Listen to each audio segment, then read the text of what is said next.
இஸ்லாத்தை ஏற்றுவிட்டேன் என்ற ஒரே காரணத்திற்காக தன் சொந்த அம்மாவையே எதிர்த்த ஒரு மனிதர் இருக்கிறார்கள் என்று நீங்கள் நம்புவீர்களா? இது ஒரு சாதாரண மனிதரின் கதை அல்ல. நபி ஸல்லல்லாஹு அலைஹி வஸல்லம் அவர்கள் அவர்களை பார்த்து, நீங்கள் என் பார்வையில் மிகவும் முக்கியமானவர்கள் என்று சொன்ன கதை. இந்த வீடியோவை முழுமையாக பாருங்கள். இந்த சஹாபியின் உணர்ச்சிகரமான ஈமானின் கதையை கேட்டு உங்கள் உள்ளமும் மாற்றப்படும். சத் இப்னு அபி வக்காஸ் ரலியல்லாஹு அன்ஹு இளம் வயதில் இஸ்லாத்தை ஏற்றார்கள்.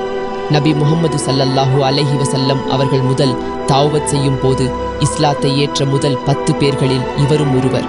ஆனால் அவர்களது அம்மா இஸ்லாத்தை எதிர்த்தவர்.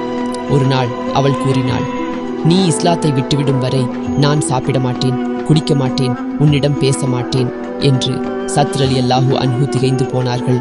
அம்மாவை நேசித்தவர்கள் இஸ்லாமும் நபிகள் நாயகமும் அவர்களுக்கு உயிரானவர்களாக கருதினார்கள். சில நாட்கள் கழித்து அம்மா சோர்ந்து விட்டாள்.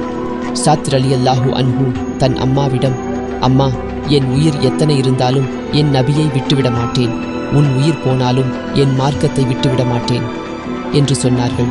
இதற்காகவே ஒரு குர்ஆன் வசனமே இறங்கியது. எனக்கு இணை வைக்குமாறு உன்னை அவ்விருவரும் வற்புறுத்தினால் அப்போது நீ அவ்விருவருக்கும் வழிபட வேண்டாம்.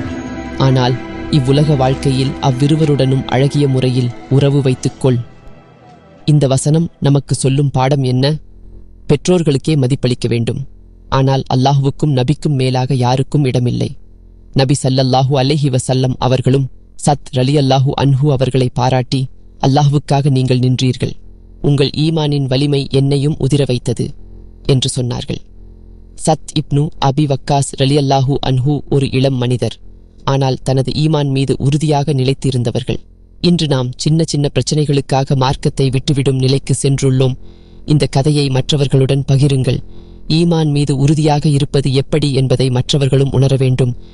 அல்லாஹ் நம்மையும் சத்தியத்தின் மீது உறுதியாக வைத்திருப்பானாக. ஆமீன்.